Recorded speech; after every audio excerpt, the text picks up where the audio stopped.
Assalamualaikum warahmatullahi wabarakatuh.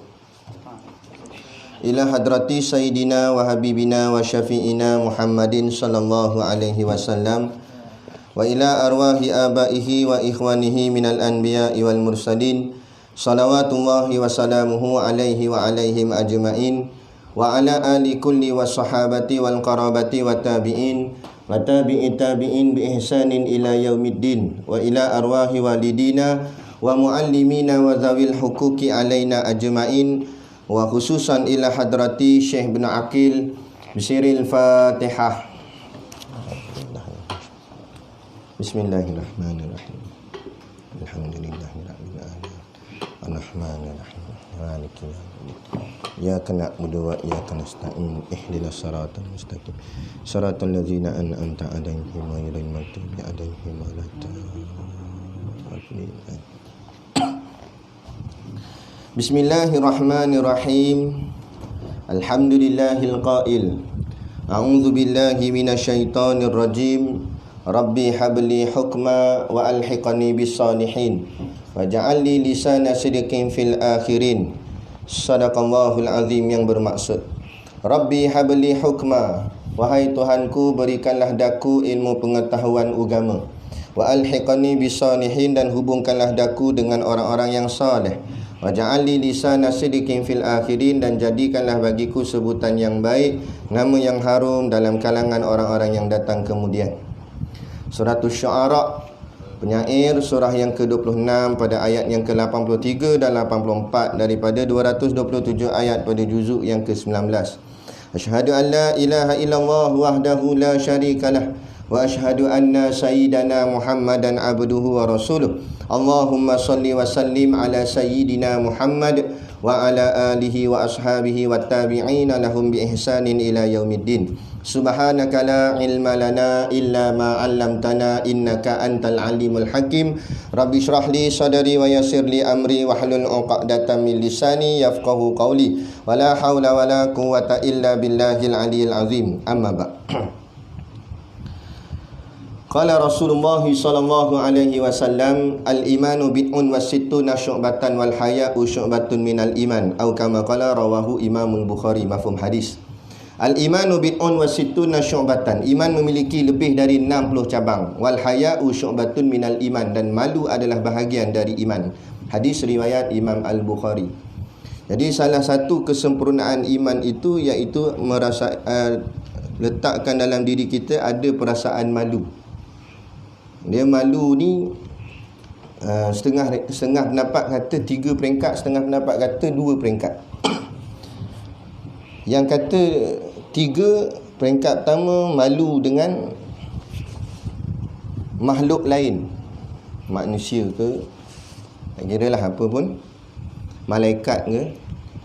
Yang keduanya, malu dengan diri sendiri. Yang 3, malu dengan Allah. Ada pendapat kata 2 je, iaitu malu dengan makhluk lain. Yang keduanya malu dengan Allah. Kerana malu dengan diri sendiri tu makna kata dia rasa malu kepada Allah lah. Bukanlah makna diri tu jadi Allah, tak. Tapi dia malulah dirinya tu kepada Allah. Jadi peringkat mula paling rendah sekali malu dengan makhluk lain. Kalau payahlah nak bawa datang malu pada Allah, makam ahlul mujahadah, orang yang baru nak berubah, kurang-kurang biarlah kita ada malu dengan manusia lain ataupun dengan makhluk lain, kan? Malu orang lain boleh bangkit sembahyang subuh, takkan kita tak boleh. Malu tu ada dulu, biar ada malu tu dulu. Malu orang mengaji, kita tak mengaji, malu tu ada dulu. Jadi rasa segan, kan? Rasa segan. Contohlah kita buat pengajian sini, dia lalu tepi tapi dia tak masuk, contoh, kan? Jadi dia mesti segan juga nak lalu, betul tak? Jadi malu tu ada. Dengan sebab malu tadi dia ni, malu contoh dalam ramai-ramai, semua orang pakai tudung, dia seorang tak pakai tudung, jadi rasa malu tak? So aku kekok rasa, aku seorang tak pakai tudung, kan? Macam kaki maksiat ataupun kaki hunggar lah, jenis lara, tiba-tiba dia duduk dalam satu kumpulan tu semua jenis soleh-soleh. jenis alim-alim, jenis warak-warak. Jadi kalau sembang bukan sembang bola, bukan sembang kosong. Dia jenis sembang bola. Berapa skor malam semalam. Tak, yang geng-geng ni dia sembang hadis. Sembang bab takwa, sembang muzakarah balik apa yang tok guru bicarakan, telaah balik, dia sembang bab tu. Jadi kawan ni nak sembang bola pun tak tergamak, betul tak? Nak sembang tu tak kena. Jadi kurang-kurang dia ada rasa malu. Dia kata, segan aku. Malu. Tu peringkat mula. Kalau lebih cantik lagi, elok, malu kepada Allah. Itu paling terbaik lah. Dia tak, pada makhluk ni lantapi tapi yang paling aku malu dengan Tuhanku. Kerana kalau malu dengan makhluk masih lagi kurang sempurna. Sebab apa? Sebab dia malu bila ada makhluk tu je. Contoh dia malu dengan tok guru. Masa ada tok guru dia baik tak ada tok guru, enggak balik kan, contoh. Macam kita tadi dekat kat kandang lembu, yang tanya dia tok guru, warak semua. Nampak? Sodok tanah pun lembut, sodok sopan santun. Dia tanya tok guru tak ada, ambil kau. Contoh kita lah, bukan orang lain, contoh kita. Malu pada Allah ni, Allah sentiasa ada. Jadi tak boleh nak ngelak. Jadi sentiasa dia jadi baik. Elok aja bangai. Sebab mana nak ngelaknya, Allah sentiasa ada. Allah sentiasa melihat dia. Itu yang terbaik. Jadi dengan malu ni tadi, maka insya-Allah imannya akan menjadi bertambah sempurna. Salah satu kesempurnaan iman selain daripada malu yang kita belajar tadilah takwa dan juga adab. Jadi iman tu dipecah 60 bahagian. Salah satunya malu. Bila ada malu tu, bukan ada kemaluan. Kemaluan memang ada dah. Ada malu tu. Bila ada malu, dia lagi melengkapkan iman tu. Ada malu, ada takwa, ada adab. Macam-macam lagi lah ke 60-60 tu. Dalam kitab syarah Bukhari ada senaraikan 60 tu apa. Banyak. Anda pun tak hafal 60 tu. Tapi ada 60 tu, maka kalau lengkap 60 tu, insya-Allah iman dia sempurna betul. InsyaAllah. Tak apalah, kita cubalah. Kan? Bab kata hukama, mansara ala darbi wasal. Barang siapa yang berjalan pada jalannya, sampailah ia tujuannya. Dia nak gini je kita ni. Kita nak mesti berjalan dan jalan kita mesti betul. Pertama, kita mesti berjalan. Yang kedua, jalan tu mesti betul. Soal cepat ke lambat jangan peduli, itu hak Allah. Pegang pada kata hukama ni, kata ulama, mansara ala darbi wasal. Siapa berjalan pada jalan ni dia sampai. Tak kira lah cepat ke lambat, dia akan sampai. Janji dia terus berjalan dan jalannya betul. Sebab kata tok guru, kalau rasa letih ke macam mana ke, berhenti sekejap. Tapi jangan ngundur ke belakang. Macam naik bukit tu kata. Kalau penat, berhenti kat takat tu. Tapi jangan turun balik. Turun balik, jenuh nak panjat balik. Jadi takat tu dulu. Ada tenaga, push balik naik atas. Macam tu lah. Itu yang dipanggilkan istiqamah. Bab kata huraian tok guru sebelum kuliah kita sebelum ni. Kan? Jadi insya-Allah moga-moga lah kan. Jadi contoh macam ni, jalan ni. Walaupun kita tak tahu lagi kita ni jadi ulama ke tak, jadi ustaz ke tak, tapi jalan ni jalan ulama dah. Jalan orang cakap apa, ahli ilmu dah. Kan? Kalau kita jalannya betul, niatnya ikhlas dan istiqamah pada jalannya, terus berjalan, insya-Allah dia tetap akan sampai. Cepat ke lambat tak tahu. Mungkin umur 30 boleh jadi ustaz mengajar dah. Mungkin lambat sikit 40. Mungkin lambat lagi 80. Mungkin 105. Tak tahu 16 mati tu. Tapi maknanya kalau itulah permulaan jalannya dan jalan tu betul dan istiqamah, confirm sampai. Macam Tok Guru buat contoh nak pergi beruas. Kalau kita, walaupun kita tak ada kenderaan, kita jalan kaki daripada sini, jalan kita nak pergi beruas. Niat tu nak pergi beruas. Jalannya betul, arah jalan beruas. Jangan pergi ke arah sana terung. Memang tak sampai. Arah jalan beruas. Kita jalan pelan. Walaupun mungkin makan hari sebab jalan kaki. Kan? Makan hari mungkin 3-4 hari baru sampai. Tapi tetap akan sampai. Sebab apa? Sebab dia terus berjalan dan jalannya betul. Tu. Jadi insya-Allah moga-moga. Jadi kita sambung kitab kita ni. Tadi mukadimah. Kita sambung kitab kita ni muka surat Arba'un wa Thalathun. Betul. 34. Ustaz 34. Pada tajuk berpindah Nabi ke Madinah. Qala al-muallifu rahimahullahu ta'ala wa nafa'ana wa iyyakum bi ulumihi fid daraini amin ya rabbal alamin. Kata pengarang kitab, berpindah Nabi ke Madinah manakala orang-orang Islam semakin bertambah banyak. Ini sambung cerita daripada dakwah Nabi mula-mula sir, sembunyi-sembunyi, lepas tu mula jahar secara terang-terangan. Kemudian orang Islam semakin bertambah, semakin banyak. Benda yang benar walaupun permulaannya sedikit, dia tetap akan menyerlah, kerana kebenaran itu tetap akan menyerlah. Walaupun ahli pondok kita sedikit, tetapi bergerak kita atas kebenaran Quran dan hadis, atas kebenaran Islam, dia akan bertambah. Mungkin tak bertambah pelajar pondok, tapi bertambah ahli ilmu di luar sana. Mana pelajar-pelajar pondok berkembang, mengajar rata masjid, kan? Jadi ilmu dapat disampaikan ke rata ceruk. Dia begitu. Dan bertambah pula penyokong-penyokong Nabi, yang support Nabi. Maksud penyokong sini yang sanggup mati untuk Nabi. Oh, ramai, kan? Demi darah, demi nyawa untuk Nabi, tak kisah. Maka berhiduplah puak-puak, berhimpun pun. Maka berhimpunlah puak-puak Quraisy di Mekah, berunding hendak membunuh Nabi SAW. Maka inilah peristiwa yang nak bunuh Nabi ni. Lepas apa? Lepas dakwah terang-terangan, mereka rasa tergugat. Sebab tengok penyokong Nabi semakin ramai, geng Nabi semakin ramai. Jadi mereka nak buat rencana nak bunuh Nabi. Tapi persoalannya, siapa yang nak bunuh?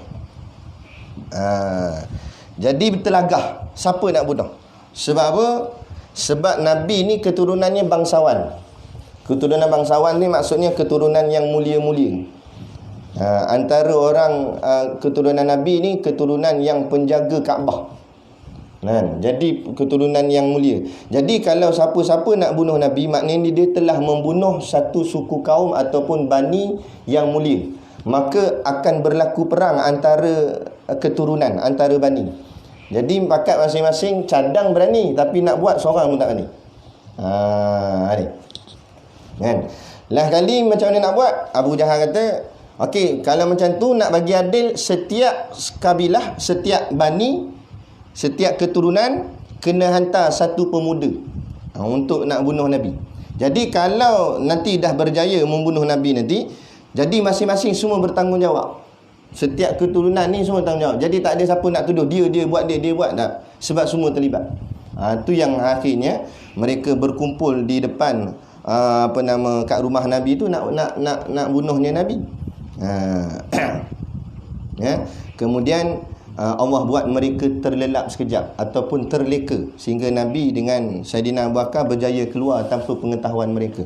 Katanya Nabi ikut jalan belakang, bukan jalan kebiasaan yang orang lalu. Nabi ikut jalan jauh sedikit.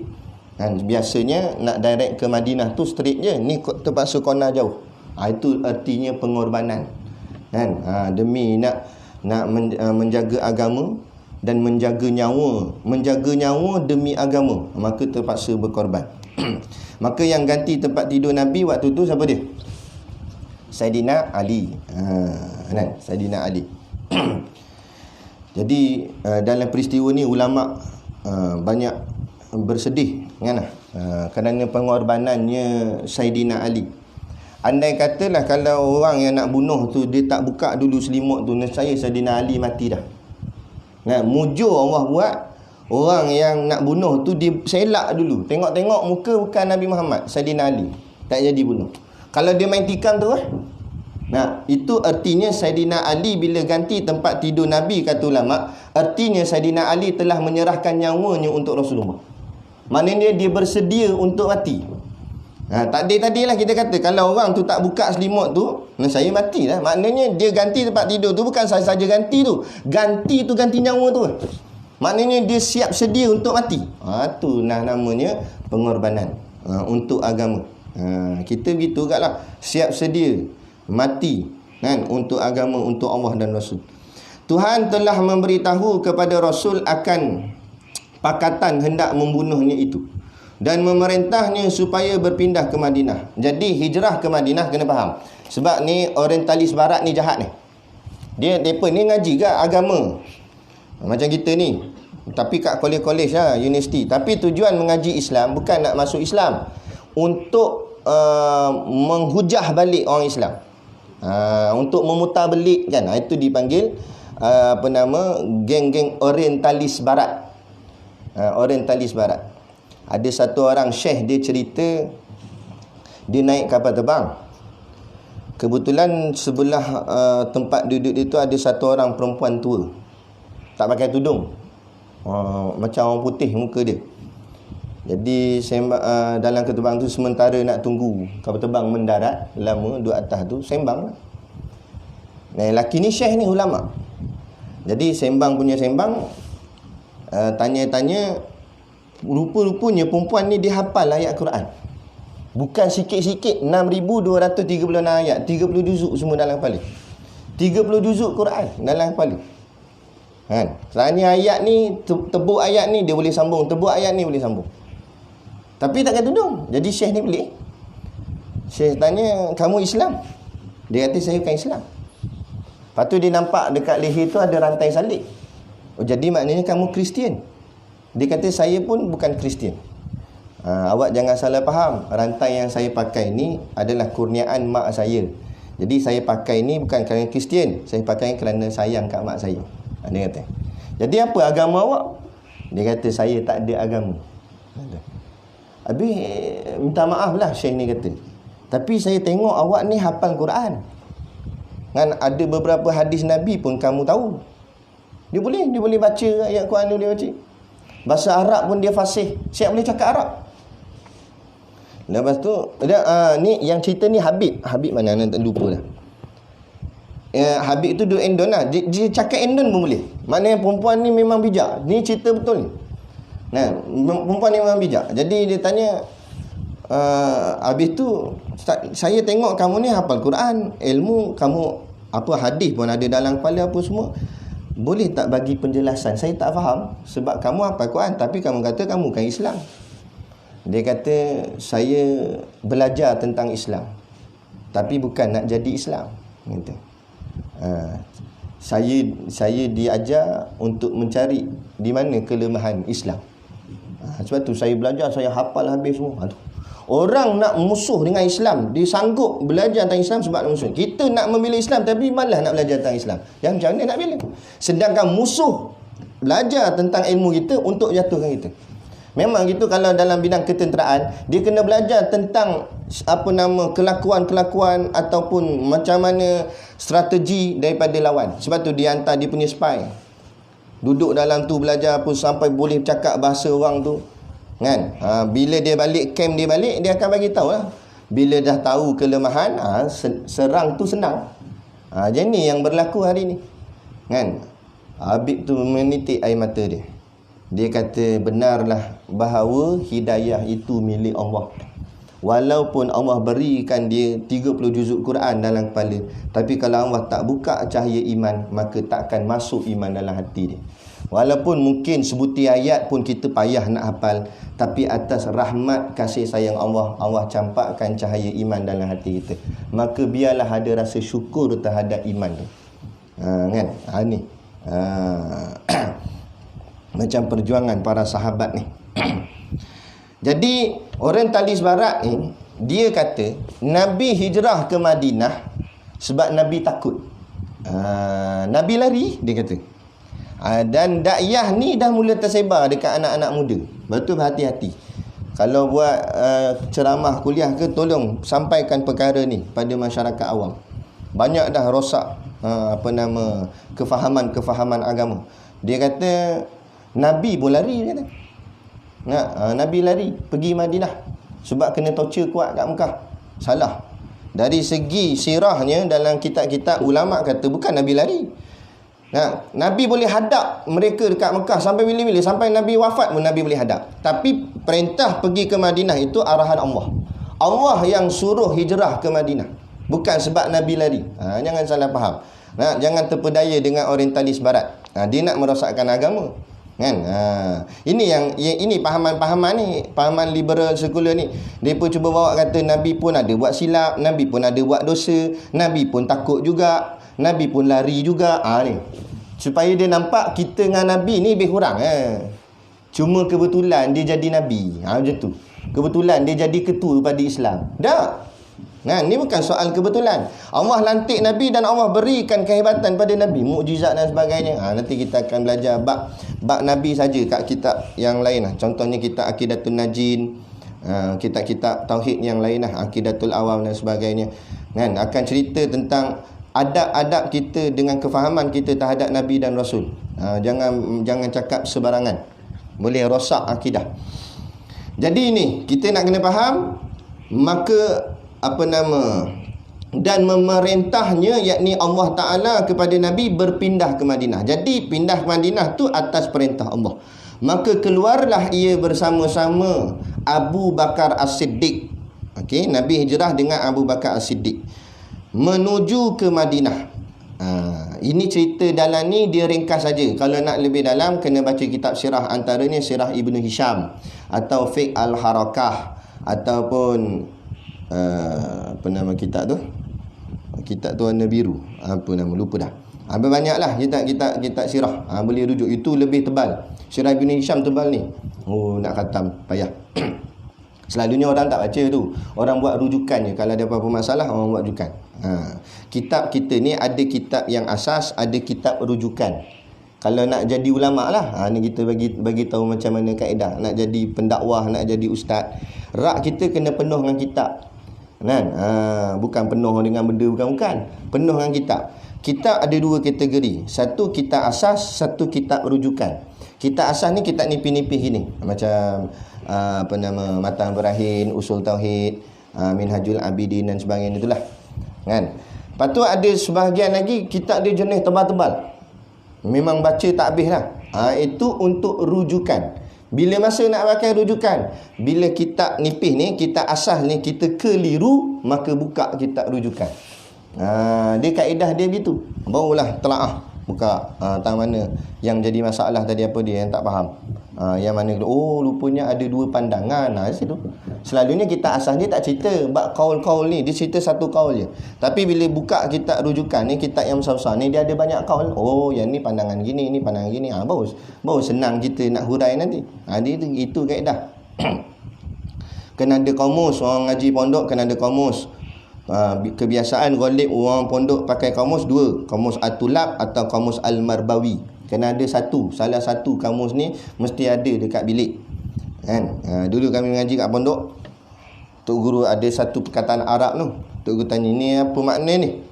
Siapa ni kamus? Semua tak boleh jawab. Anak-anak tak jawab masa tu. Sebab kita pun tak beli lagi kamus masa tu. Kata mana ngaji pondok tak ada kamus? Orang pondok kan ada kamus. Kata. Ada. Nah, itu kaedah-kaedah nak mengaji pondok. Bukan duduk pondok. Duduk pondok semua orang boleh duduk. Nak mengaji tu. Mengaji cara pondok. Itu. Baik. Jadi, menuju ke Madinah. Manakala sampai, apa tu? Ke sana. Sampai ke sana disebut. Sampai ke sana disebut oleh ahli Madinah. Ahli-ahli Madinah dengan beberapa kesukaan. Bila Nabi sampai sana, bukan disebut, disambut. Mim dia nak hilang. Sampai ke sana disambut oleh ahli-ahli Madinah dengan beberapa kesukaan. Dia penyanyi itulah, qasidah Tala'al Badru Alaina. Dia panjat atas pokok pokok kurma. Tengok dia jauh nampak. Sebelum tu Nabi berhenti dah di Kubah. Berhenti dekat Kubah, Masjid Kubah, berhenti situ dulu. Lepas tu baru sambung lagi perjalanan sampai ke bumi, betul-betul dekat Masjid Nabawi tu. Kubah tu Madinah dah. Baik. Iaitu berbetulan dengan bulan Rabiul Awal. Sampainya bulan Rabiul Awal tahun Masihi 622, ketika Rasulullah yang berusia 53 tahun. Okey, baik. Rasulullah 53 tahun. Apa poin kita dapat dekat situ? Rasulullah hijrah ketika usianya umur 53 tahun. Apa isi tersirat di situ? Tak nampak? Nampak tak? Kalau tak nampak, anda bagi nampak? Nampak ke tak? Tak nampak? Okey, hint dia, soalan dia, berapa tahun Nabi dakwah di Mekah, berapa tahun Nabi dakwah di Madinah? Ambil daripada ni 53 ni. Sebab Nabi dilantik jadi Nabi umur berapa? 53 tolak 40 berapa? Yang tu tak jawab. 53 tolak 40 13 tahun tu Mekah. Lagi berbaki lagi berapa tahun? Sebab Nabi wafat umur berapa tahun? 63 tolak 53 10 tu Madinah. Itu baru poin dia. Dalam tu pula apa poin dia? Kenapa Mekah 13, Madinah 10? Ni berkait dengan ayat-ayat Quran pula.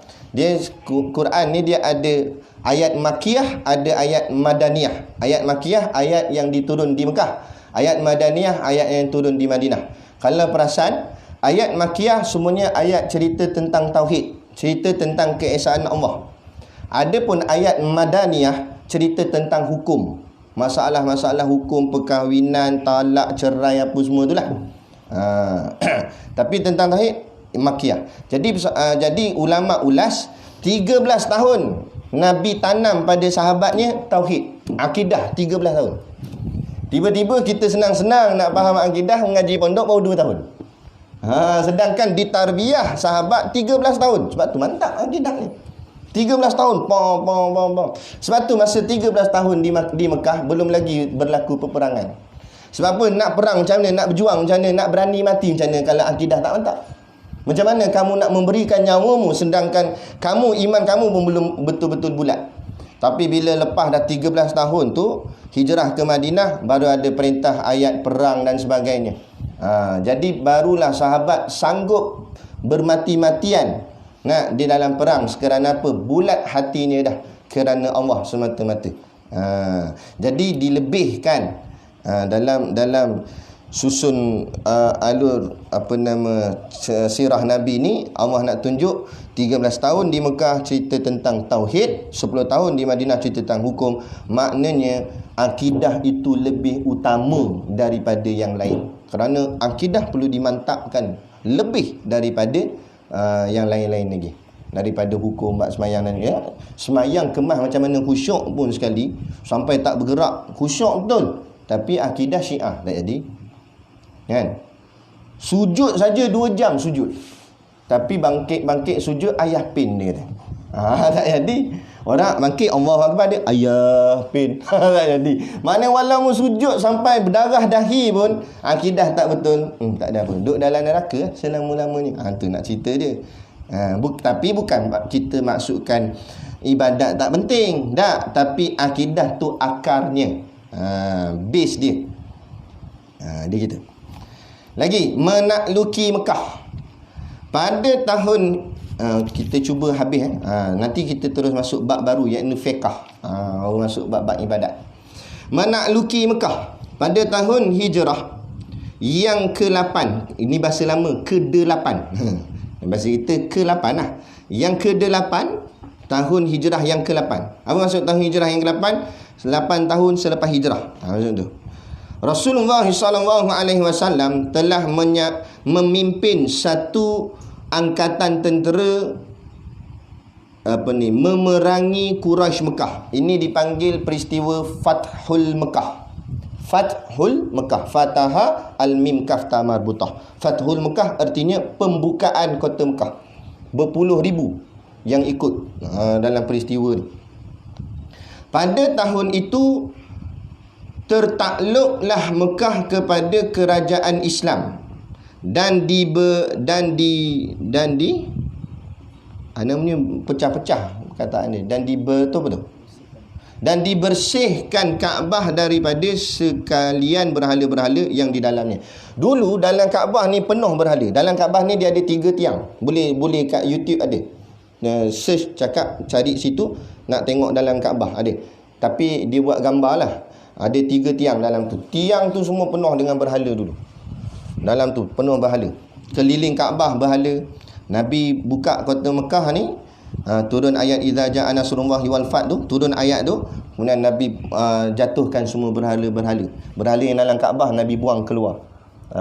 Tu masa tu Fathul Mekah. Cumanya anak nak selit sikit apa yang anak dapatlah daripada Tok Guru. Kalau siapa yang dah biasa dengar, kita kira mengulang lah. Siapa belum dengar, ambilkan ini sebagai satu maklumat tambahan atau ilmu kita. Di mana Tuan Guru Haji Hadi dalam perjumpaan nakib-nakib Malaysia, nakib seluruh negeri. Jadi yang hadir ni semua ketua-ketua Dewan Ulama dan timbalan dia. Jadi waktu tu Tok Guru kita memegang ketua Dewan Ulama PAS Perak. Jadi Tok Guru Siddik Nur hadir dalam majlis tu. Dalam ucapan ceramah Tok Guru Haji Hadi, dia bawa cerita ni. Dia timbulkan satu persoalan. Dia tanya, kenapa di masa peperangan Badar, di masa di dalam peperangan Badar, apabila orang-orang Yahudi yang duduk di Madinah ketika itu, mereka nak join. Mereka kata atas alasan nak sama-sama mempertahankan Madinah. Jadi kami nak join perang Badar, tapi Nabi tak bagi. Nabi kata hanya orang beriman saja boleh ikut. Waktu tu yang jadi pemerintah Madinah Nabi kita lah, Nabi Muhammad. Jadi rakyatnya ada yang Islam, ada yang kafir. Yahudi waktu tu duduk bawah pemerintahan Islam, pemerintahan Nabi di Madinah. Jadi masa nak pergi, adalah Yahudi ni nak ikut sekali. Nabi tak bagi. Nabi kata orang beriman je boleh pergi perang ni. Orang kafir tak boleh. Tetapi persoalan yang kedua, masa Fathul Mekah, pembukaan kota Mekah, penduduk Madinah pergi ke Mekah beramai-ramai. Waktu tu orang kafir kata nak ikut, Nabi bagi. Nabi kata nak ikut, tak apa, boleh. Jadi Tok Guru Haji Hadi dia buat persoalan, kenapa macam tu? Kenapa masa di perang Badar kafir nak ikut, Nabi tak bagi? Masa Fathul Mekah kafir nak ikut, Nabi bagi. Maka inilah kata ulama, kita dengar kisah je pada kita ni pangkat orang biasa ni, awam ni, kita baca buku gitu, baca kitab, baca sirah itu je. Tapi dari segi penjelasan, pengkajian, huraian, kita tak mampu kat tu, melainkan alim-alim ulama. Jadi ulama buat kajian. Kaji, Tok Guru Haji Hadi kata, semasa perang Badar, tentera Islam sedikit. Memang sedikit pun, ada 313 orang. Sedangkan tentera kafir Quraisy 1000 lebih. Jadi kalaulah Nabi membenarkan orang kafir join sekali, so bila perang Badar tu kita menang, maka orang kafir ni akan claim kemenangan tu atas pertolongan dia. Jadi dia akan kata, ni kamu jangan kena ingat sikit, kamu menang hari tu sebab kami tolong. Jadi kamu kena dengar agak cakap kami. Itu yang berlaku kepada puak-puak PAN. Nampak? Jadi dia mati akal. DAP kata, kamu menang ni sebab bantuan kami. Kami tolong memenangkan. Jadi nak tak nak kena dengar cakap kami. Itu yang ikut dia cakap DAP. Ni huraian Tok Guru Hadi. Tapi bila masa Fathul Mekah, waktu tu tentera Islam sudah ramai. Sebab Islam dah mula berkembang waktu tu. Dekat bumi Madinah tu dah jadi hebat. Maknanya ramai, kat puluh ribu ada. Jadi kalau kafir nak join, kafir Cinonik je berapa kerak sangat. Kalau dia nak join, kalau dia nak claim kemenangan, kita boleh jawab, sorry. Kalau hang tak ikut pun kami tetap akan menang sebab kami dah cukup ramai. Jadi dia tak ada apa. Jadi dia ikut saja. Ini yang berlaku pada kita kerajaan PN hari ni. Majoriti kita orang Islam, orang Melayu. Jadi adalah juga Cina, India, ada juga Hindu, Buddha dalam tu. Ada juga Kristian dalam tu. Tapi mereka tak boleh suara kuat. Sebab apa? Mereka sikit. Cakap banyak, jentik tendang keluar gitu. Sikit je dia. Jadi dia senyap. Itu sebab tu Tok Guru Haji Hadi dia buat muafakat nasional ni, supaya nak meramaikan orang Islam. Soal Islam dia, orang cakap apa, masih lagi tak berapa nak kemas, itu kita betulkan lah. Tapi sekurang-kurangnya dia ni majoriti Islam, daripada yang majoritinya kafir, daripada yang beratnya tu ada kafir dalam dia. Itu lebih payah. Sebab kata Tok Guru kita, Tok Guru Siddik Nur, itu masa ada lawatan, dia kata kerajaan hari ini ibarat kita kerajaan hari ini, kerajaan tanpa DAP ibarat kebun tanpa babi. Tok Guru kata, kan? Ya, orang kerja kebun dia tahulah, kalau tak ada babi senang buat kerja. Macam tu lah. Tak ada DAP ni senang lah nak buat kerja. Pengacau, mengganggu. Bahasa ulama' dia gitu. Cakap dia sinis je, gelak je, tapi pedas di dalam dia. Kalau siapa yang biasa dengar ceramah-ceramah Tok Guru Ni Aziz lagi ni. Tok Guru Ni Aziz ni cakap dia bukannya jenis lantang jerit ke apa tak. Cakap dia mendatar je biasa. Tapi kata-kata dia tu pedih, sakit hati. Pihak lawan lah sakit hati, bukan kita sakit hati. Mereka dengar, tajamnya. Tu kata ulama'. Sebab tu ulama' ni lidah mereka seperti pedang. Bila mereka bercakap, terpotong habis lah kata-kata mereka. Tu kita berusaha mewarisi ilmu-ilmu ulama'. Pada tahun itu tertakluklah Mekah kepada kerajaan Islam. Islam berjaya. Sebab apa? Sebab kafir tengok depa sikit, Quraisy Mekah tu depa takut tengok sikit. Dan tentera Islam ramai puluh ribu, pakai pula putih semua. Tu syiar. Sebab tu digalakkan kita hari Jumaat pakai putih. Bila putih semua dia jadi syiar. Dia jadi macam orang kafir pun tengok gerun. Masa itulah Fathul Mekah. Nabi perintahkan semua pakai putih sebab nak pergi pakai ihram, nak pergi kerja haji. Jadi semua pakai putih. Bila pakai putih nampak dari jauh, putih ni kan warnanya terang. Nampak dari jauh kena pula cahaya matahari. Jadi depa jadi gerun. Dan putih ni dia akan nampak benda tu besar. Sebab tu kalau kita tengok whiteboard warna putih, kita nampak macam luas je. Ataupun dinding kalau kita cat warna putih nampak luas. Cuba dinding rumah kita atau bilik pondok kita cat warna hitam. Bilik dah lah kecil, cat hitam pula. Memang rasa rimah, rasa sempit, rasa kecil. Jadi bila pakai semua putih, jadi nampak dah lah ramai. Bila pakai putih nampak macam lagi ramai. Jadi mereka jadi takut. Dah bertakut lah sekali, surrender lah semua. Surrender. Nabi masuk ke Mekah tanpa menumpahkan darah. Tak ada menumpah darah. Mereka surrender terus. Itu kejayaan Islam. Itu yang kata wara'aitan nasa yadkhuluna fi dinillahi afwaja. Kamu akan melihat mereka berbondong-bondong masuk ke dalam agama Islam. Ramai-ramai masuk. Dan bersihkan Kaabah daripada sekalian berhala-berhala yang di dalamnya. Sakit dan wafat Rasulullah. Sakit pula.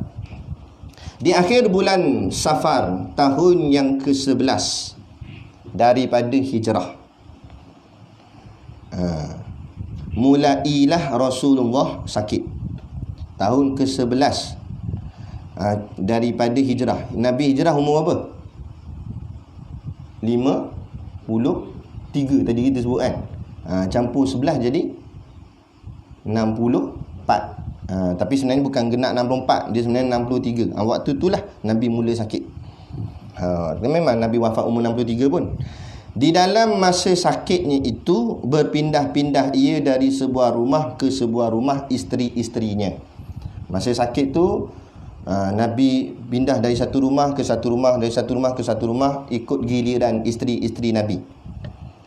Hinggalah manakala berat sakitnya, tiba-tiba Nabi dah terlampau sakit. Masa Nabi mula-mula sakit, Nabi gagah lagi pergi semayang. Tapi kadang-kadang Nabi agak terlewat sebab sakitnya tadi. Pernah berlaku satu peristiwa, sahabat tunggu Nabi tak masuk. Jadi tengok dah lewat juga ni, sebab dah waktu semayang dah masuk. Sebab semua memang selalunya yang pimpin jadi imam Nabi lah. Akhirnya sahabat kata tak apalah, kita mula semayang. Lantik Saidina Abu Bakar jadi imam. Saidina Abu Bakar jadi imam. Tengah-tengah semayang Nabi masuk masjid. Jadi sahabat yang kat belakang dia tepuk tangan. Ini isyarat dalam semayang. Tepuk. Kan? Maknanya Nabi datang. Saidina Abu Bakar nak undur ke belakang, Nabi tahan. Itu maknanya hormat Nabi. Dalam semayang hormat Nabi lagi. Nak undur belakang, nak biar Nabi jadi imam. Nabi sakit waktu tu. Sampailah Nabi dah sakit teruk. Kan? Dah sakitnya semakin berat. Nabi waktu tu, Nabi bila sakit berat, Nabi berpindahlah ia sakit di rumah Sayyidatina Aisyah. Rumah Sayyidatina Aisyah ni dekat sebelah Raudah, sebelah Masjid Nabawi. Masjid Nabawi ni rumah Nabi. Kat tengah ni dia ada satu lorong. Lorong tu panggil Raudah. Kerana dalam hadis Nabi kata antara rumahku dengan masjidku itu taman-taman syurga. Maka itulah yang dipanggil Raudah sekarang ni. Kalau siapa pergi Masjid Nabawi, dia nampak kapet warna hijau. Kapet warna hijau tu raudah. Sebab kapet lain semua warna merah. Yang hijau tu je raudah. Berebut nak masuk dalam tu, nak semayang kat dalam tu. Kan? Siapa yang boleh masuk dalam raudah, dia boleh masuk dah dalam taman-taman syurga. Moga-moga dia masuk dalam syurga. Itu sebab orang nak sangat masuk dalam raudah tu. Itu. Jadi ini rumah Nabi, ini rumah Nabi, sini Masjid Nabawi, tengah-tengah tu. Jadi Nabi duduk kat rumah, Nabi sakit masa tu. Nabi buka tingkap rumah dia. Nabi jengok sahabat-sahabat tengah semayang kat dalam masjid. Menitis air mata Nabi. Nabi kata ke isteri dia, aku rindu nak bersama dengan sahabat-sahabat. Macam kita kat lah. Kan? Kerja sama-sama ni lah. Apa Tok Guru buat ni betul dah. Tok Guru ada je duit kalau nak panggil upah orang luar buat. Kan? Simen-simen tu semua kan. Tok Guru boleh je nak panggil orang luar bagi upah buat kerja.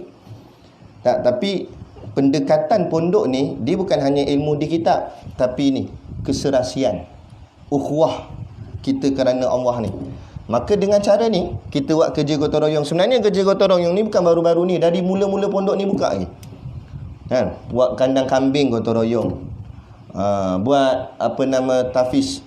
Sebenarnya nak buat tafiz muslimat belakang tu. Tapi buat sementara ni muslimin duduk, tafiz muslimin. Yang tu pun gotong royong, semua gotong royong. Yang sebelum anak masuk lagi pun gotong royong kat masjid tu. Kata Pakcik Bidin sampai tengah pagi, pukul 3-4 pagi Tok Guru balik kuliah, masih lagi tengah buat, ceduk simen, buat naik atas, buat bumbung. Sebab nak buat bim kat atas, dia tak boleh berhenti. Sebab simen ni kalau kita buat separuh, dia nak lekat tak sama, nanti dia mudah merekah. Jadi nak buat tu dia kena buat sekaligus terus sampai ke tengah malam.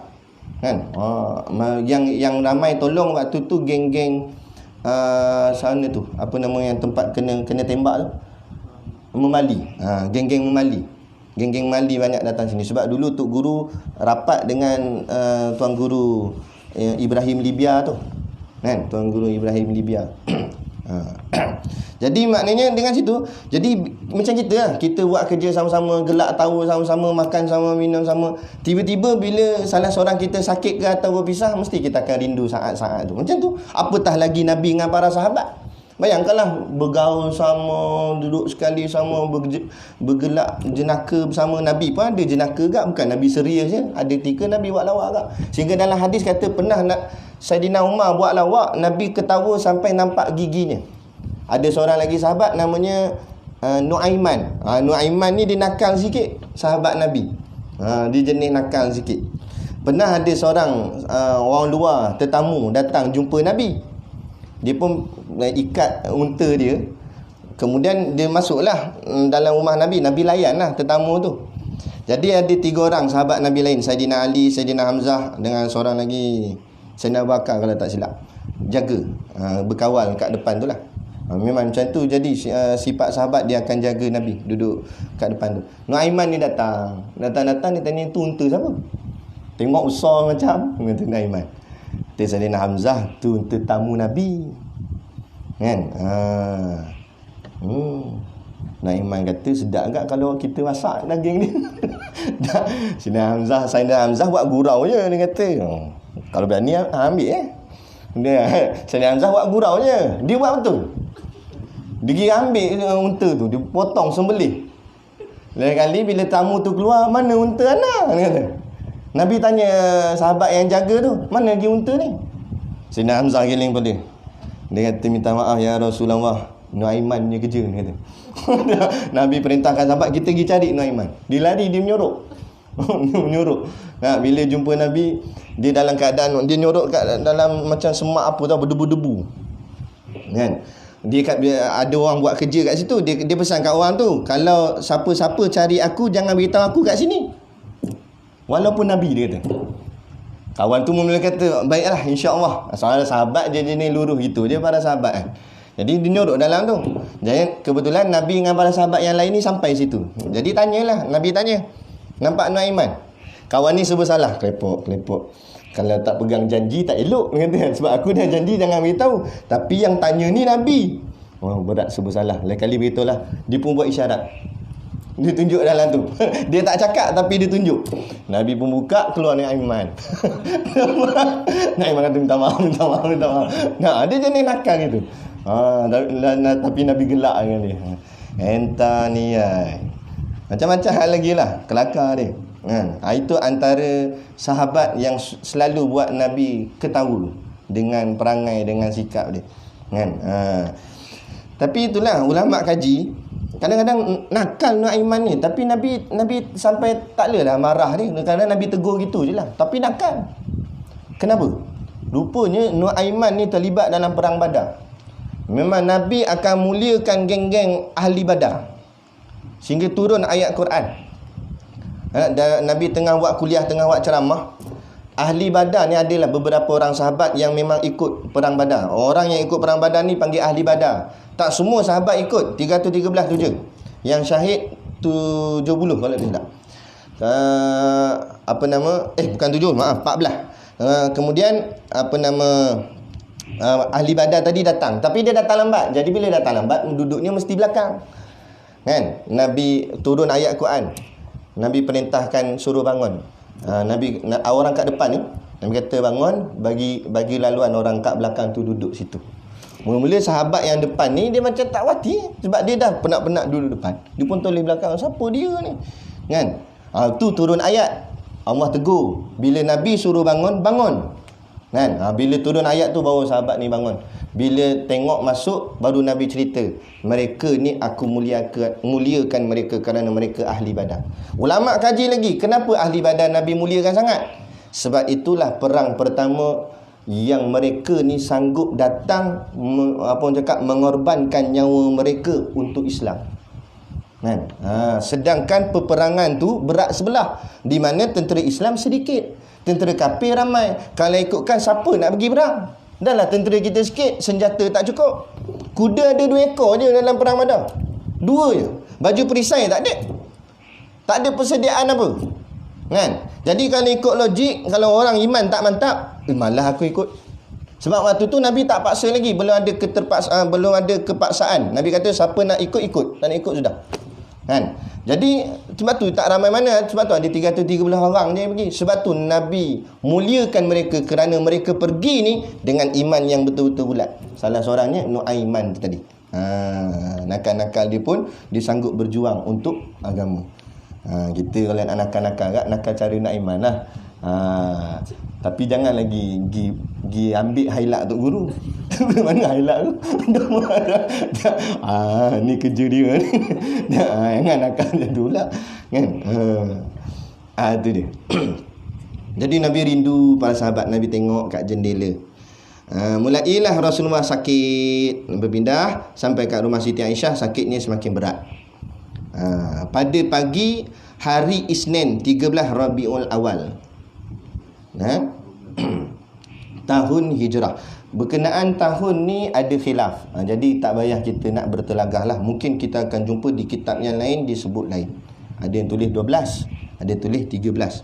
Jadi tidak jadi keputusan muktamad.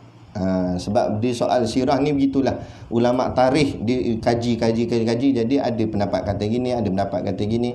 Tapi dalam kitab Zadul Muta'alim, kita ikut Zadul Muta'alim lah, sebab kita belajar Zadul Muta'alim. So kalau kita belajar kitab lain pula, kalau kita jumpa tarikh lain, kita pegang. Jangan yang ni kita buang. Bila kita syarah, kita sebut ada khilaf, supaya orang jelas. Jadi di sini 13 Rabiul Awal tahun Hijrah yang ke-11 bersamaan 8 hari bulan Jun tahun Masihi 633. Wafatlah Rasulullah sallallahu alaihi wasallam. Rasulullah wafat. Jadi cerita tentang wafat ni gini. Yang cerita kata ummati tu, itu versi Syiah. Itu versi Syiah. Kita ambil daripada Google apa semua. Kena. Daripada rujukan kitab-kitab Ahli Sunnah wal Jamaah, bukan begitu. Nabi kata Rafiqul A'la. Kan? Malaikat Jibril datang tanya bagi pilihan. Nak bersama umatmu atau nak bersama Tuhan? Nabi kata Rafiqul A'la. Makna Rafiqul A'la tu, Nabi nak bersama dengan kekasihnya, iaitu Allah. Nabi pilih itu. Yang riwayat kata Nabi sebut umati, betul ada, tapi bukan masa Nabi nak wafat. Ada satu masa Nabi nak tidur, tapi tidur yang mana wallahu alam. Satu ketika Nabi tidur macam gini. Cara Nabi tidur letak tangan kat bawah kepala begini, mengiring ke kanan, kaki dibengkokkan sedikit. Itu cara Nabi tidur. Jadi masa Nabi tidur tu, anak Nabi dengar Nabi teresak-esak. Macam tu. Jadi tengok-tengok Nabi tengah nangis. Masa tu Nabi tengah sebut apa? Ummati, ummati, ummati. Itu satu riwayat. Nabi sedih, Nabi ingatkan, Nabi teringat kat umat dia. Teringat umat tu kita semua lah. Sehingga kan pagi harinya anak Nabi tengok bertakung air di telapak tangan Nabi. Maknanya sepanjang malam tu Nabi menangis, mengingatkan akan kita semua umat-umat Nabi ni. Nabi risaukan keadaan kita macam mana. Selepas tak ada dia nanti, kita ni boleh tak boleh nak ikut Islam. Itu Nabi risau kan. Jadi atas rasa kasih sayang pada Nabi, kita cuba jaga Islam kita ni. Macam kita awal tadi kita sebutlah, biar ada rasa malu dengan Rasulullah kan. Tu. Baik. Satu lagi, ummati nanti di hari kiamat kan, Nabi akan sebut juga umat-umatnya. Setiap Nabi ni dia ada senjata terakhir, doa yang paling mustajab, Allah akan perkenan terus. Kebanyakan Nabi dah pakai, melainkan Nabi Muhammad tak guna lagi. Dia guna masa di hari kiamat nanti. Nabi akan sujud lama kepada Allah. Sujud tak mungkin. Last sekali Allah kata, angkat kepalamu wahai Muhammad, minta apa kamu nak minta. Masa inilah Nabi kata, Nan, engkau berikan kepada aku satu doa yang paling mustajab, yang engkau akan kabulkan, yang belum aku guna lagi untuk apa-apa doa kan. Jadi aku nak guna hari ini. Aku mohon sesangat-sangat kepadamu wahai Tuhanku, keluarkan semua umatku daripada neraka, masukkan ke dalam syurga. Itu permintaan Nabi. Allahu Akbar kan. Itu makna sayangnya Nabi kepada kita kan. Jadi kalau kita tak sanggup nak bela Nabi bila Nabi dihina, fikir baliklah. Sedangkan Nabi nak bela kita, kita tak nak bela Nabi. Tu kerja kita buat tu. Kita buat report lah, buat apalah, kita buat ceramah atas hailak lah, apalah. Bukan sebab apa, sebab ni atas mahabbah. Mungkin kita ni tak baik sangat, kita pun banyak je dosa kita buat, benda jahat kita buat, tapi kita nak buktikan pada Allah dan Rasul dalam hati kecil kita ni, walaupun mungkin hati kita ni ada busuknya, ada hitamnya, ada keladaknya, tapi hati yang keladak ni tetap mencintai Allah dan Rasul. Tu kurang-kurang biar itulah kita nak tunjuk pengorbanan kita pada Allah. Macam selalulah Tok Guru kata, kita nak tunjuk amal kita tang mana yang paling hebat. Nak tunjuk amal semayang. Siapa sini semayangnya daripada takbir sampai salam khusyuk tak ingat apa? Khusyuk ingat Allah tadi ada? Ya. Kadang-kadang masa takbir je khusyuk. Masa bar pegang perut, roti sanai dah dalam kepala. Kan? Kelain dah mikir. Zikir itu kak. Tengah sedap-sedap buka mata tengok kawan goyang gini. Wah, gelak pula tengah zikir. Tak jadi juga. Mana amal kita ada je kekurangannya tu. Jadi nak tunjuk tang mana? Bak kata Tok Guru, kalau sultan datang tempat kita, kita ada kebun pisang. Jadi kita nak hadiah pisang tu dekat sultan, takkan nak hadiahkan yang lekeh-lekeh, nak yang lebam-lebam, yang dihitam-hitam. Mesti nak yang kuning, cantik, paling elok. Itu baru sultan. Sultan tu dengan kita manusia, sama manusia kak. Dah ni kita nak hadiahkan, nak tunjuk pada Allah amal kita mana yang paling elok. Semayang kita, Allah banyak kekurangannya. Baca Quran, tunggang langgang tajwidnya kan. Zikir, nak rakam orang pula. Nak macam-macam hal tak kena. Ngaji, tidur pula. Nak macam-macam lah. Maknanya ada juga kurang kan, ada juga kurang. Anak pun pernah juga tidur dalam ngaji. Nampak sampai sengit kepala gitu. Jadi maknanya ada juga kurang kita ni, ada je masalah kita ni. Tetapi satu, pantang orang cabar tentang agama kita, orang hina Tuhan kita, orang hina Nabi kita, kita paling dulu akan berhadap ke hadapan. Kita letak macam tu dalam hati kita. Kurang-kurang biarlah yang ini menjadi sinar yang kita nak tunjuk kepada Allah. Ya Allah, mungkin semayangku kurang, mungkin baca Quranku kurang, mungkin zikirku kurang, mungkin pengajianku pun kurang, tapi hatiku, kecintaanku padamu, pada engkau ya Allah, dan pada Nabimu Rasulullah Muhammad SAW tak pernah kurang, sehingga aku sanggup memberi nyawaku dan darahku murah untuk Islam. Aku sanggup, bukan kata setitik dua, melimpah-limpah darahku pun aku tak kisah kalau darahku mengalir untuk agama ni. Moga-moga itulah Allah terima. Moga-moga itulah menjadi hujah ataupun menjadi asbab untuk kita boleh melangkah ke syurga Allah. Moga-moga insya-Allah. Kan? Dia gitu. Nah, sikit lagi nah. Kata sayang Nabi sikit lah. Lepas tu dah wafat dah. Di rumah isterinya Sayyidatina Aisyah. Jadi yang sebenar cerita benarnya ikut kita akidah Ahlussunnah wal Jamaah, Nabi wafat di rumah Sayyidatina Aisyah. Kan? Nabi bersugi sebelum nak wafat tu. Nabi bersugi, Nabi minta kayu sugi. Nabi kata aku nak bersugilah. Nabi bersugi. Kan? Ketika ia berusia 63 tahun dan dikebumikan Rasulullah di rumah itu juga. Jadi yang sekarang ni bila kita pergi Masjid Nabawi, kat dalam tu ada macam grill warna hijau, dalam dia tu makam Nabi. Kat makam Nabi itulah tempat tidur Nabi. Nabi dikebumikan di tempat Nabi wafat. Tempat Nabi wafat itulah tempat Nabi baring. Tempat Nabi baring itulah tempat Nabi tidur. Jadi maknanya yang kita nampak grill tu, itulah rumah Nabi. Itulah rumah Nabi. Kalau kita tengok kalau tengok grill tu bentuk dia tak besar mana. Tak besar mana, kecil je. Rasa lebar sini lajak sikit sampai situ. Tu je. Satu je. Itu pun mungkin dah ada penambahan daripada kerajaan Arab Saudi. Dan asal dia mungkin kecil lagi. Kecil je rumah Nabi. Kan? Jadi kalau kita nak buat rumah lebih besar daripada rumah Nabi, rasa macam serba salah sikit. Betul tak? Sedangkan Nabi kasih Allah rumah satu je. Kita okey lagi tidur atas katil.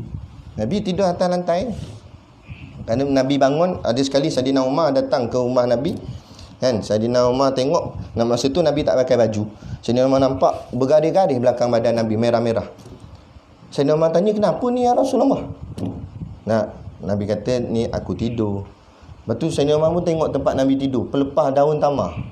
Nangis Saidina Umar. Saidina Umar kata, ya Rasulullah, Raja Parsi tidur atas tilampuk, Raja Rom tidur atas singgasana yang cantik, sedang engkau kekasih Allah, yang paling Allah kasih di atas muka bumi ni, raja yang paling hebat atas muka bumi ni, kan? Tiba-tiba engkau tidur atas pelepah tamar. Nabi pernah sekali isteri Nabi lipat tempat Nabi tidur tu, macam ada kain sikit, lipat dua. Nabi terlajak sikit, bukan subuh. Yang terlajak subuh kita, terlajak tahajud sikit.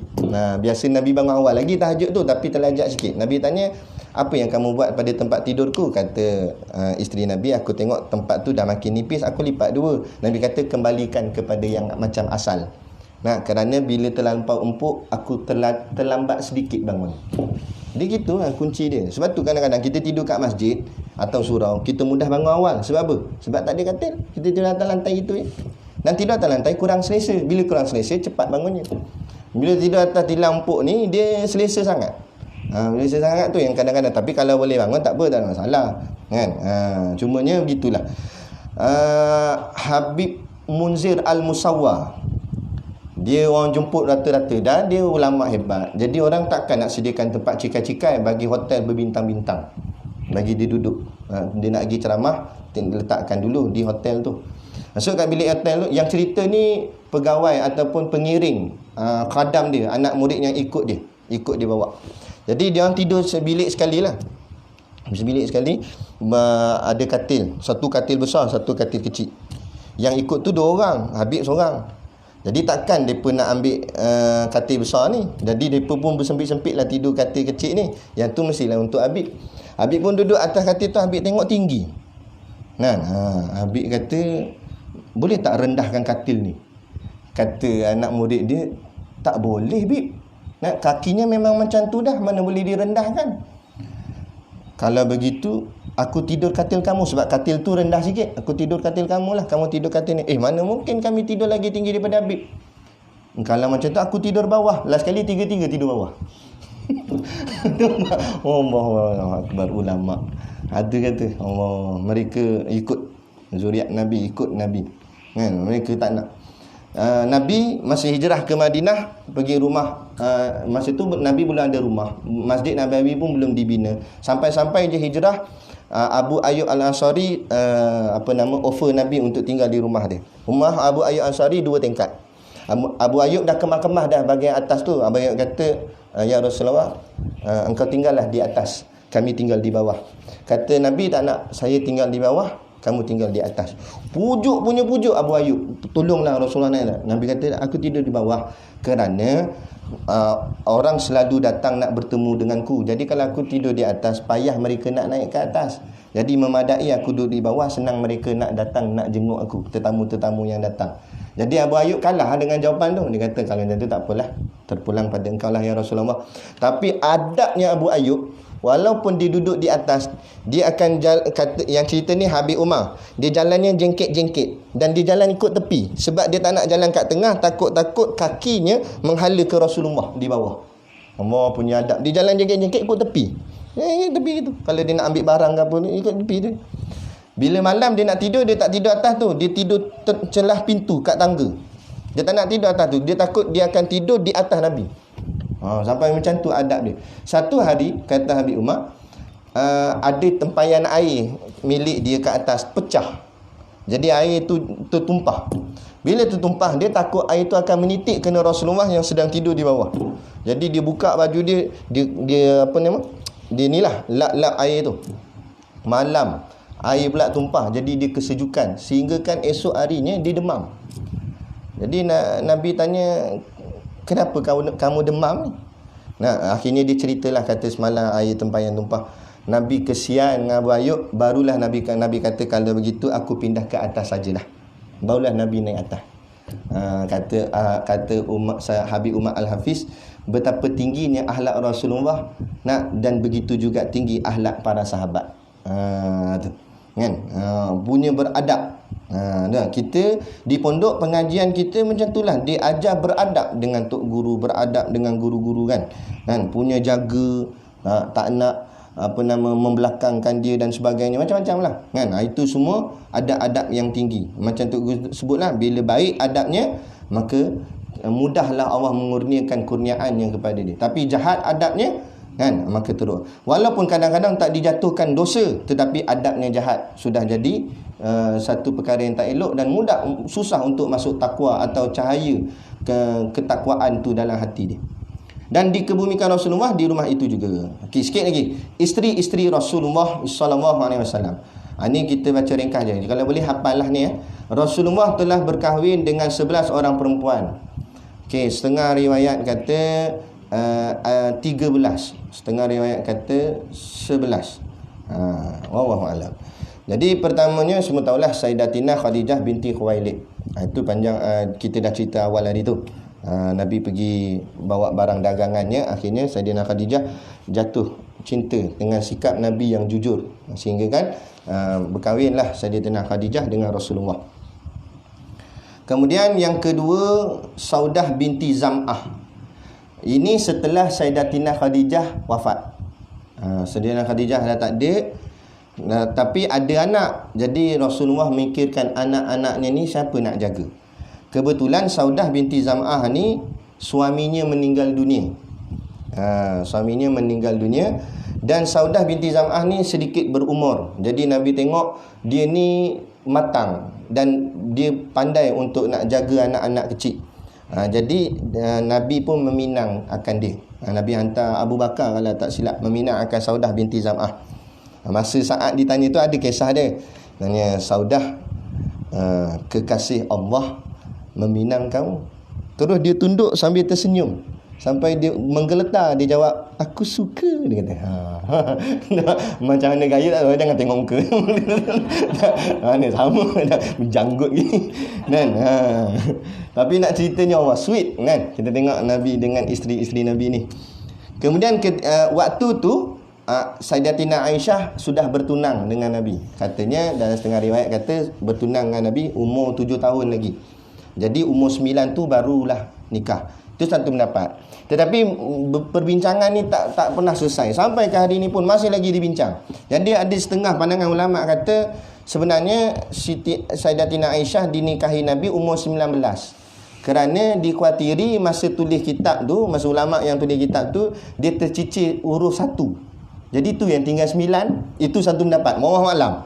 Anak-anak duk baca gitulah. Depa duk orang cakap apa? Bersyarah, berhurai dan sebagainya. Ada yang kata tak logik, Nabi menikahi umur 9 tahun.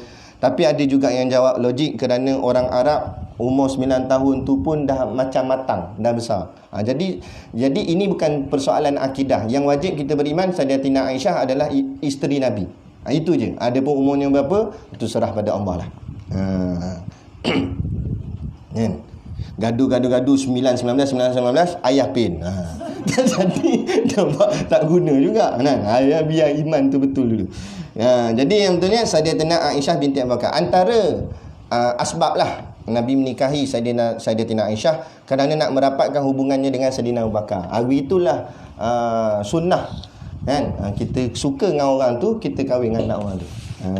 Kan? Kita berkawan rapat dengan dia, dan kita suka Tok Guru, kahwin anak Tok Guru kan. Kan contoh. Ada gitu. Hubungan tu dapat dirapatkan. Kemudian isteri keempat Hafsah binti Umar. Umar mana ni? Sayyidina Umar. Ni kisah dia gini, kita ringkaslah. Sayyidina Umar, dia anak dia apa ni lah, dia promote dekat Abu Bakar dengan Sayyidina Uthman.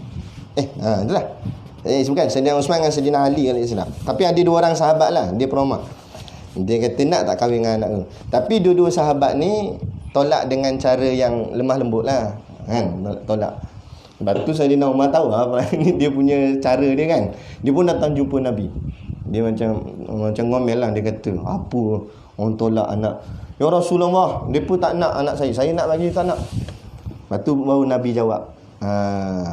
Nabi kata, Sayyidina Umar kata Uthman tolak. Lepas tu Nabi kata Sayyidina Uthman tu dia akan menikahi orang yang lebih baik daripada anakmu. Sayyidina Umar tu terkejut. Lepas tu Nabi kata, dan anakmu pula akan menikahi orang yang lebih baik daripada Sayyidina Uthman. Jadi siapa? Sayyidina Uthman kahwin dengan anak Nabi, dan Nabi lah yang menikah dengan anak Sayyidina Umar. Jadi yang dimaksudkan, anakmu akan menikah dengan orang yang lebih baik daripada Sayyidina Uthman, yakni Rasulullah. Dan Sayyidina Uthman akan kahwin dengan orang yang lebih baik daripada anak kamu, anak Sayyidina Umar, yakni anak Nabi. Tu cantik kan. Jadi tak ada siapa lagi seronok Sayyidina Umar dapat Rasulullah sendiri yang jadi menantu. Tu. Lepas tu yang kelima, Ummu Salamah Hindun binti Abi Umayyah. Itu yang kelima. Yang keenam, Zainab binti Jahsy. Yang ni yang pertama-tama wafat. Dia dua orang je isteri Nabi yang wafat masa Nabi hidup, iaitu Sayyidatina Khadijah seorang lagi yang ke-10 tu, Zainab binti Huzaimah. Sebab Nabi sempat menikah dengan dia sekejap je. Dia riwayat kata beberapa bulan sahaja, lepas tu dia meninggal. Nabi sendiri yang kebumikan. Adapun isteri yang lain hidup lagi selepas Nabi wafat. Yang awal wafat selepas Nabi wafat itu isteri yang ke-6 ni, Zainab binti Jahsy ni. Yang ke-7 Juwairiyah binti Al-Haris. Yang ke-8 Maimunah binti Al-Haris. Setengah riwayat kata Maimunah ni isteri yang terakhir. Walaupun dalam kitab ni dia letak yang ke-8. Memang jadi khilaf di kalangan ulama susunan isteri Nabi ni. Tapi yang masyhurnya semua kata 11. Kemudian yang ke-9 Sofiyah binti Huyai. Sofiyah binti Huyai. Yang ke-10 Zainab binti Huzaimah. Yang ke-11 Maryah Al-Qibtiyah. Gundik. Kenapa dia kata gundik? Kerana Maryah Al-Qibtiyah ni asalnya gundik di Raja Mesir. Kemudian Nabi sampaikan dakwah Islam ke Raja Mesir. Kagumnya Raja Mesir dengan Rasulullah. Raja Mesir menghantar hadiah. Ada dua orang. Salah seorangnya Maryah Al-Qibtiyah ni. Seorang lagi nama apa? Siring apa benda tak nama. Jadi dua orang tu Nabi pilih Maryah Al-Qibtiyah. Nabi ambil dia. Setengah riwayat kata Nabi tidak menikahi dia, tapi dia jadi budak kepada Nabi. Dan zaman tu budak boleh digauli. Maksud digauli tu boleh dijimak lah. Setengah riwayat kata Nabi memang nikahkan dia jadi isteri. Isteri yang lain semua tak ada anak, melainkan Sayyidatina Khadijah dengan Maria Al-Qibtiyah sahaja. Okey, selesai. Yang terakhir, putera-putera dan puteri-puteri Rasulullah SAW.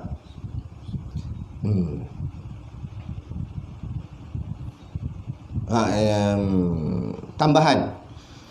Yang ni dalam kitab ni kata 11. Yang ke-12 Ramlah binti Abu Sufyan. Yang ke-12. Ramlah binti Abu Sufyan. Jadi khilaf lah, ada kata 11, ada kata 12. Wallahu a'lam. Yang ke-13 nama dia Amrah binti Yazid Al-Kalabiyah, ataupun ringkasnya Amrah binti Yazid. Tapi dia diceraikan oleh Rasulullah. Atau urusan apa, wallahu a'lam. Tapi diceraikan oleh Rasulullah. Kata ulama, itu menjadi ilmu kepada kita supaya tahu macam mana kaedah perceraian dan sebagainya, hukumnya macam mana. Jadi apa Nabi buat ni jadi contoh lah. Jadi boleh cerai. Cerai bukan satu benda yang jelek, bukan satu sifat mazmumah. Banyak orang salah faham cerai ni tak elok. Belum tentu, kadang-kadang cerai tu elok. Tengok pada keadaan lah. Sebab cerai diharuskan dalam Islam, asal jangan menganiaya. Dia bukan jangan aniaya dan sebagainya. Sebab dalam Islam dibenarkan atas urusan yang perlu. Sebab Rasulullah pun ada mencerai isterinya atas tujuan yang perlu. Rasulullah SAW mempunyai 7 orang anak. Yang ni pun kalau boleh hafal lah.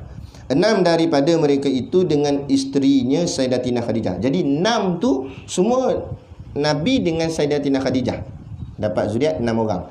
Sayyidatina Khadijah tu sendiri 2 kali nikah dah sebelum Nabi. Setengah riwayat kata ada 3 orang anak dengan suami yang lain. Tapi suaminya meninggal. Tapi yang Nabi ni ada 6 orang. Yang seorang itu dengan yang ke-11 tadi tu, Maria Al-Qibtiyah tu. Itu je seorang. Jadi semuanya 7. Pertama ni Zainab. Isterinya isteri kepada Abu Al-As. Kedua Ruqayyah, berkahwin dengan Sayyidina Uthman bin Affan. Meninggal masa Nabi pergi perang Badar. Nabi balik, lepas tu Nabi balik, berita gembira ada, berita sedih ada. Berita gembira kemenangan tentera Islam, berita sedih anak Nabi meninggal. Sebab tu masa perang Badar Sayyidina Uthman tak ikut, kerana Sayyidina Uthman menemani isterinya, anak Rasulullah Ruqayyah, yang dalam keadaan sakit. Lepas tu Nabi nikahkan pula Uthman dengan anak Nabi yang lain, nama Ummu Kalthum. Sebab itulah Sayyidina Uthman mendapat gelaran Zu Nurain. Zu Nurain tu maknanya 2 cahaya. Kenapa 2 cahaya? Kerana menikah dengan 2 orang anak Nabi. Hebat Sayyidina Uthman. Semua sahabat Nabi ni ada kehebatan dia masing-masing. Sayyidina Uthman cara gini, dengan 2 orang. Untungnya dapat kahwin 2 orang anak Nabi tu, kan? Untung betul. Kan? Berkahwin dengan Sayyidina Uthman bin Affan. Keempat, Fatimah berkahwin dengan Sayyidina Ali. Ini semua masyhur lah. Kelima, Qasim, mati kecil. Kalau kita perasan, semua anak Nabi yang lelaki mati kecil. Yang tinggal yang perempuan-perempuan je. Sebab tu Habib-Habib ni, yang zuriat Nabi ni, macam Said pun, yang keturunan Nabi ni, semuanya datang daripada anak yang perempuan. Terutamanya Fatimah lah, Sayyidatina Fatimah. Anak lelaki tak ada sambung, kan? Qasim mati kecil. Keenam, Abdullah pun mati kecil. Seorang dengan isteri Maria Al-Qibtiyah, iaitu namanya Ibrahim, pun mati kecil. Mati kecil je, dalam macam besar-besar umar macam tu lah, kecil je, mati kecil. Dan masa dalam riwayat hadis, masa wafatnya Ibrahim, anak Nabi yang kecil ni, Nabi mengalir air matanya ke pipi. Maka daripada hadis itulah ulama keluarkan hukum boleh menangisi atas kematian. Yang haramnya meratap. Meratap ni macam mana? Berbunyi. Itu tak boleh. Teruk sangat muka kan. Itu tak boleh. Tu yang haram tu, teruk sangat muka dia. Teruk sangat tak boleh. Tapi kalau setakat itu tak nak elak macam mana kan, nak silent macam mana nama dia. Dia datang sendiri kan. Yang ni yang meronta-ronta. Kan? Tapi itulah, kadang-kadang kita tengok macam bom di Palestin dan sebagainya kan, dia orang tu anak dia mati kan. Memanglah kita kata tak baik meratap, tapi fikir balik pun kalau kena kat kita, entah kita lebih teruk daripada dia ke, kan. Sedih lah mati macam tu je, kena bom, anak kecil bercerai, tangan badan pecah kepala, terbeliak biji mata, Allah, kan. Tu.